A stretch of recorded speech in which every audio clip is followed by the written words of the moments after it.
NCERT chapter trigonometry exercise 8.1 का question number 7। If cot theta equals to 7/8,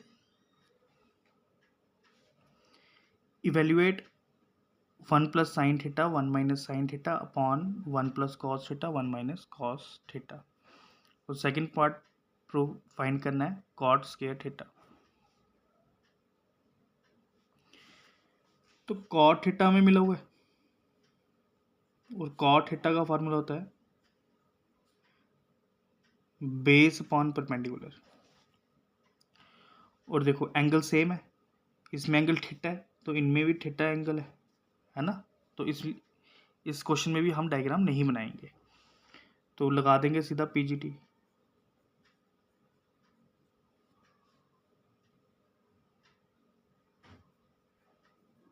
hypotenuse का square equals to base का square plus perpendicular का square. Hypotenuse निकालना है,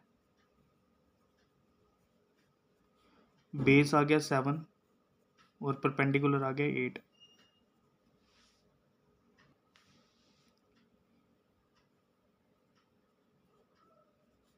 seven का square 49 और 8 का स्क्वायर 64। दोनों को ऐड कर लेंगे, ऐड करके आया 113। अब 113 किसी का भी रूट नहीं होता है ना, तो स्क्वायर वहां जाके क्या बन जाएगा, रूट। यह आ गया हमारा हाइपोटेन्यूज। अब जो चीज़ हमने फाइंड करनी है, इसको फाइंड करने से पहले हमें साइन थीटा की वैल्यू निकाल लेंगे, क्योंकि साइन थीटा की वैल्यू पता होगी तो हम पुट करेंगे ना। और दूसरा क्या चाहिए, कॉस थीटा। तो इन दोनों की वैल्यू हम निकाल लेंगे। तो पहले साइन थीटा निकालेंगे। साइन थीटा का फॉर्मूला होता है परपेंडिकुलर अपॉन हाइपोटेन्यूज। परपेंडिकुलर कितना है 8 और हाइपोटेन्यूज है √113। ऐसे ही cos theta base upon hypotenuse, base है 7 और हाइपोटेन्यूज है 113। अब जो पार्ट निकालना है हमने लिख लेते हैं और उसको फाइंड करते हैं। 1 plus sine theta 1 minus sine theta upon 1 plus cos theta 1 minus cos theta. Value डाल देते हैं। साइन थीटा की वैल्यू है 8/√113। 8/√113 whole divide 1 plus cos theta की वैल्यू है 7/√113 और 1 माइनस 7/√113। यहाँ पे फॉर्म बन रही है a प्लस बी और a माइनस बी। फॉर्म होती है a square minus B square की।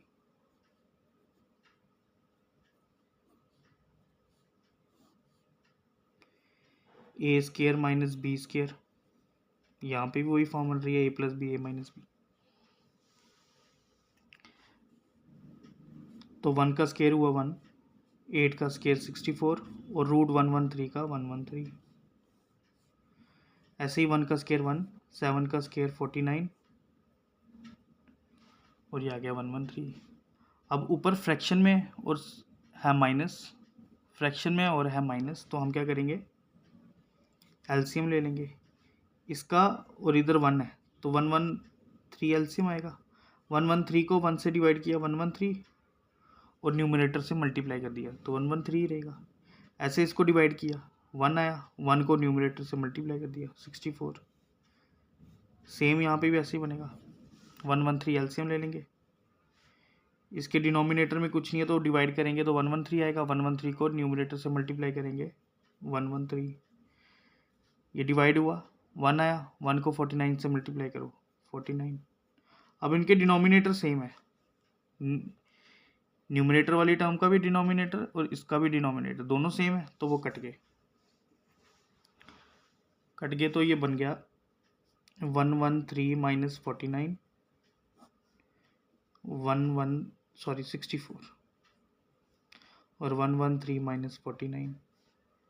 तो 113 में 64 निकाले तो रह गया 49 और 113 में 49 रह गए, निकाल दिए तो रह गए 64। तो ये बन गया हमारा आंसर। सेकंड पार्ट बोला हुआ है कॉट स्क्वायर थीटा। तो कॉट स्क्वायर थीटा को मैं ऐसे लिख सकता हूँ कॉट थीटा का होल स्क्वायर। और कॉट थीटा की वैल्यू हमारे पास गिवन में ही थी, क्वेश्चन में ही बोला था कॉट थीटा 7/8 है। तो 7 का स्क्वायर कितना हो गया 49 और 8 का स्क्वायर कितना हो गया 64। ये दोनों आंसर सेम है, ठीक है। और इसका रिलेशन इसके साथ बनता है। वो कैसे बनता है, जब हम लास्ट एक्सरसाइज करेंगे ना तो मैं आपको ये भी पार्ट सॉल्व करके बता दूंगा कि ये बाय यूजिंग ट्रिग्नोमेट्री आइडेंटिटी से कैसे सॉल्व होता है। तो ये मैं आपको तब करवा दूंगा, ठीक है। नेक्स्ट क्वेश्चन है,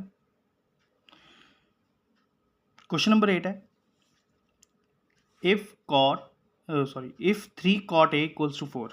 3 cot a 4 दिया हुआ है, तो cot a बन जाएगा 4/3 और cot का फॉर्मूला होता है वही बेस अपॉन परपेंडिकुलर। सेम हम यहाँ से क्या निकालेंगे हाइपोटेन्यूज।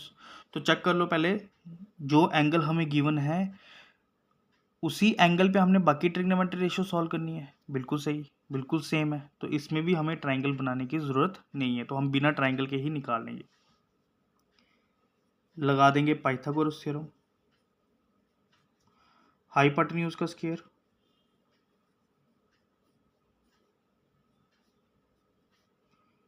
बेस का स्क्वायर प्लस परपेंडिकुलर का स्क्वायर। हाइपोटेन्यूज फाइंड करना है।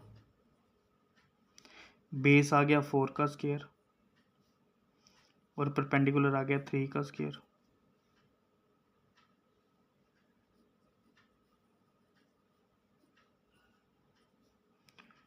फोर का स्क्वायर 16, 3 का स्क्वायर 9,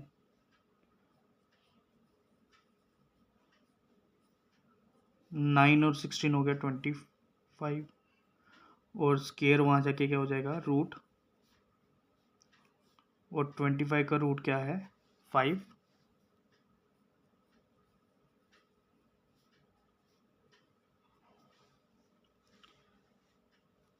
अब हमने निकालना क्या है, कह रहा है check whether 1 minus tan square a upon 1 plus tan square a equals to cos square a minus sin square a. क्या ये दोनों आपस में इक्वल हैं या नहीं है। तो हम क्या करेंगे, पहले टेन की वैल्यू निकालेंगे, लेफ्ट हैंड साइड लेंगे, इसको सॉल्व करेंगे, फिर हम कॉस और साइन की वैल्यू निकालेंगे, तो इसको सॉल्व करेंगे। तो देखना है हमने दोनों तरफ सेम आता है। अगर दोनों तरफ सेम आएगा तो ये क्या बनेगा आंसर सही, ठीक है। तो इनको सॉल्व करने से पहले तो हमें कौन कौन सी ट्रिग्नोमेट्री रेशियो चाहिए, हमें चाहिए पहले साइन ए, फॉर्मूला था perpendicular upon hypotenuse. Sin perpendicular upon hypotenuse आ गया, परपेंडिकुलर आ गया 3 और हाइपोटेन्यूज आ गया 5। फिर चाहिए हमें कॉस, कॉस का फॉर्मूला होता है बेस अपॉन हाइपोटेन्यूज। बेस है 4 और हाइपोटेन्यूज है 5। और फिर चाहिए हमें tan, फार्मूला है परपेंडिकुलर अपॉन बेस। परपेंडिकुलर आ गया 3 और बेस आ गया 4। अब हम ले लेंगे लेफ्ट हैंड साइड, हम ले लेंगे left hand side. Left hand side में हमारा 1 minus tan square a upon 1 plus tan square A. 1 minus ten की वैल्यू है 3/4। टेन का स्क्वायर है तो इसका मतलब इसकी वैल्यू का भी स्क्वायर हो जाएगा, ऐसे ही डिनोमिनेटर में।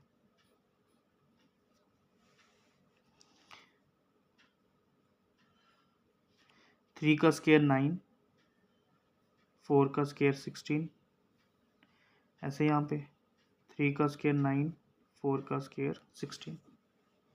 अब इनका क्या लेंगे, वैसे ही एलसीएम लेंगे न्यूमरेटर में भी और डिनोमिनेटर में भी। तो एलसीएम क्या बनेगा 16,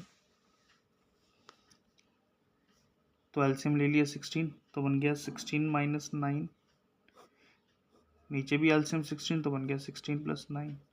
अब दोनों का एलसीएम सेम है, कैंसिल कर देंगे तो 16 - 9 हुआ, सॉरी पहले लिख ही लेते हैं। अब 16 - 9 कितना हुआ 7 और 16 + 9 कितना हुआ 25। तो ये बना हमारा लेफ्ट हैंड साइड। अब लेंगे right hand side. Right hand side में हमारा ये cos square a minus sin square a। cos का फार्मूला आता है, cos हमने निकाल लिया था 4/5 स्क्वायर हो जाएगा, यहाँ पे भी 3/5 का स्क्वायर हो जाएगा। 4 का स्क्वायर 16, 5 का स्क्वायर 25, 3 का स्क्वायर 9, 5 का स्क्वायर 25।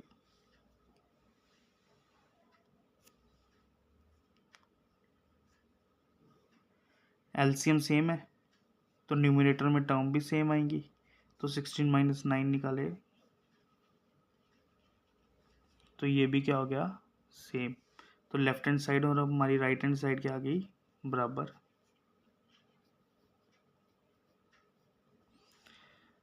तो ये बन गया हमारा आंसर। नेक्स्ट क्वेश्चन है, in right triangle ABC right angle at B if tan a equals to 1/√3 find the value of sin a cos c plus sin c cos a। अब यहाँ पे एंगल डिफरेंट हो गए, यहाँ पे angle किसमें हमें गिवन था ए में, और निकालना हमने ए में भी है और सी में भी है। तो जब हमने एंगल डिफरेंट निकालना है तो बेस और परपेंडिकुलर भी चेंज हो जाएगा, तो इसके लिए हमें राइट ट्राइंगल बनाना पड़ेगा। तो हमने क्या कर लिया, एक राइट ट्राइंगल ले लिया। अब देखना वैल्यू हम कैसे डालते हैं। अब वैल्यू गलत डाली तो हमारा आंसर गलत हो जाएगा। राइट एंगल बी पे होना चाहिए ना, तो ये 90 पे बी आना चाहिए। अब देखो tan ए कितना दिया हुआ है 1/√3। tan का फार्मूला होता है परपेंडिकुलर अपॉन बेस। अब एंगल ए है ना, तो एंगल के सामने वाला परपेंडिकुलर होता है ना। तो परपेंडिकुलर की वैल्यू कितनी आ रही है 1, तो हम वैल्यू लेंगे यहाँ पर 1। यहाँ पर 1 नहीं लेना, आपका आंसर सारा गलत हो जाएगा, ये सारी वैल्यू गलत आएंगी। जो सारी वैल्यू गलत आएंगी तो आंसर तो गलत ही निकलना है। तो ध्यान रखना, आपने एंगल के मुताबिक परपेंडिकुलर और बेस डालना है। तो परपेंडिकुलर होगा एंगल के सामने वाला, तो एंगल के सामने वाला कौन सा है BC, तो परपेंडिकुलर बनेगा 1 और बेस बन गया ये √3। निकालना हाइपोटेन्यूज है। अगर यहाँ पे सारे एंगल ए होते फिर कोई दिक्कत नहीं होती, तो फिर आप ये परपेंडिकुलर और बेस इसी को लेके सीधा हाइपोटेन्यूज निकालते। लेकिन जब साइन सी पे निकालना है तो सी पे परपेंडिकुलर चेंज हो जाएगा ना, इसलिए डायग्राम ज़रूरी है। और इनके जो डायमेंशन लेनी है ये भी बिल्कुल सही होनी चाहिए। अब लेंगे in right triangle ABC by PG theorem, hypotenuse नाम ले लेते हैं आप, AC का स्क्वायर BC का स्क्वायर प्लस AB का स्क्वायर। AC निकालना है, BC आ गया 1 का स्क्वायर,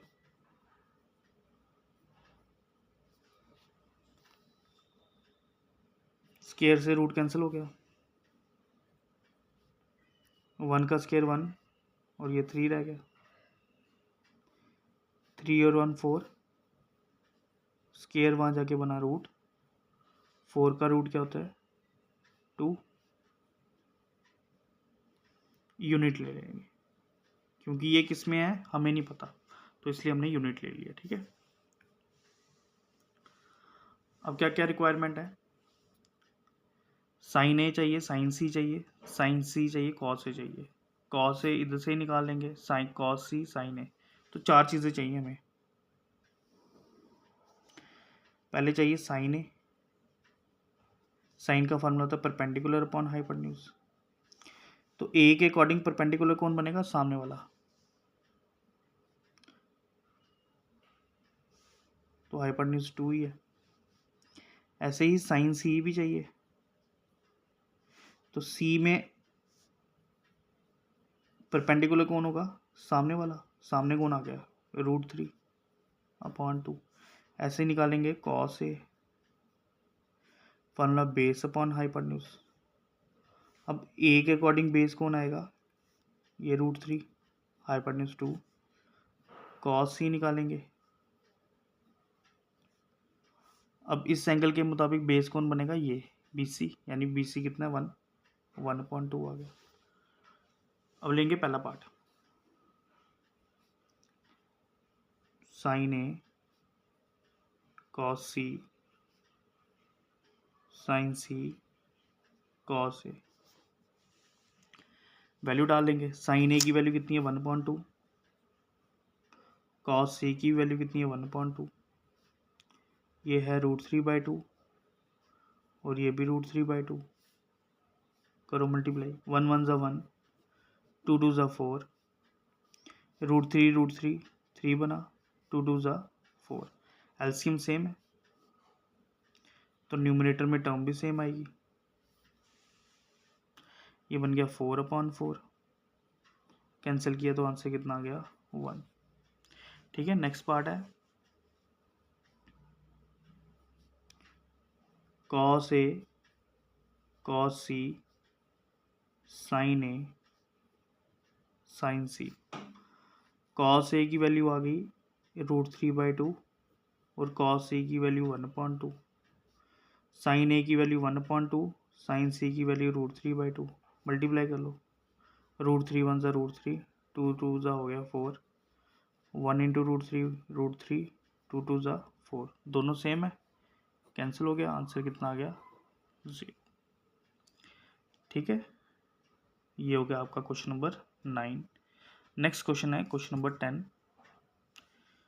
क्वेश्चन नंबर 10 क्या है, in triangle PQR right angle at Q, PR plus QR equals to 25 centimeter and PQ equals to 5 centimeter, determine the value of sin P, cos P and tan P। कह रहा है एक right triangle है, right angle किस पे है, Q पे, तो यहाँ पे Q लिखेंगे, P और R आप कहीं पे भी लिख लो।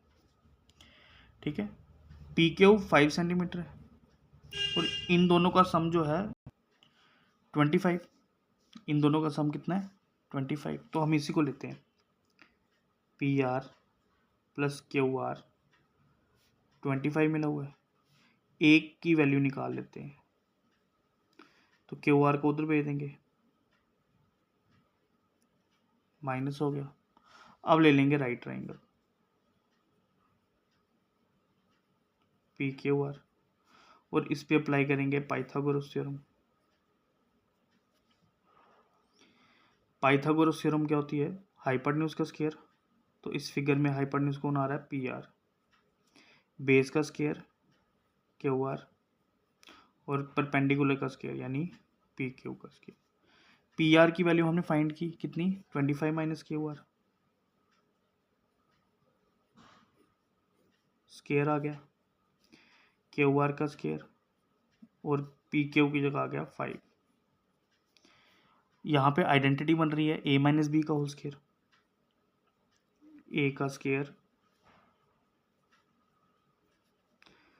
प्लस B का स्क्वायर -2A और B, QR का स्क्वायर 5 का स्क्वायर हो गया 25, 25 का स्क्वायर हुआ 625, ये QR स्क्वायर ये QR स्क्वायर कैंसिल हो गया, ये बन गया 50 QR 25, 60 को 625 को भेजेंगे उस तरफ,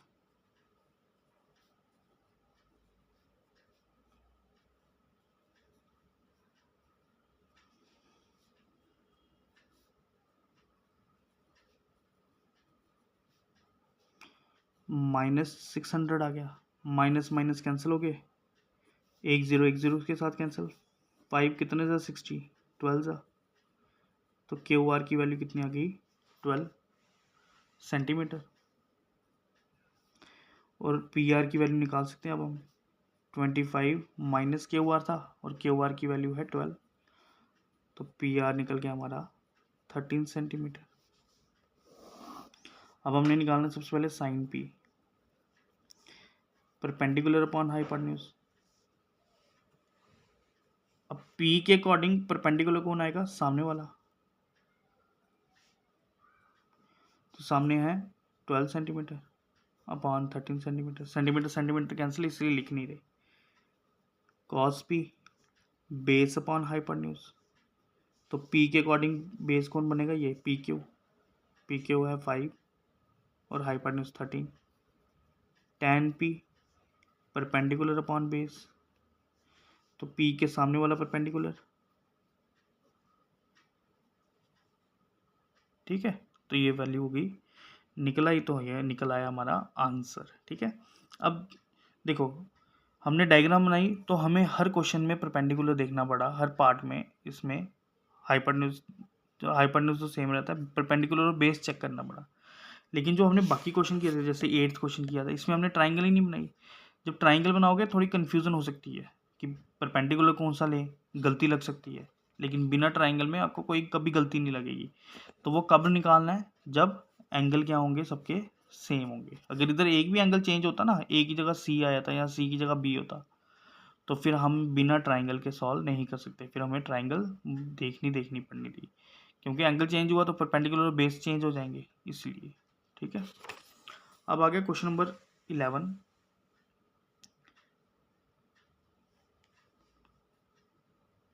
स्टेट वेदर ट्रू और फॉल्स, जस्टिफाई योर आंसर। हमने बताना है इनमें से कौन सा ट्रू है और कौन सा फॉल्स है, और अपने आंसर को जस्टिफाई करना है। पहला है the value of tan a is always less than 1। क्या tan a की वैल्यू हमेशा 1 से छोटी होती है, नहीं। अभी हमने रिसेंट क्वेश्चन पढ़ा, tan p की वैल्यू निकाली 12/5 और इसको आप डिवाइड करो तो आता है 2.4। तो ये 1 से छोटा तो ना, 1 से बड़ा भी है, तो इसलिए ये क्या बन गया, फॉल्स। तो 1 से बड़ा भी हो सकता है और लेस देन भी हो सकता है और बराबर भी हो सकता है।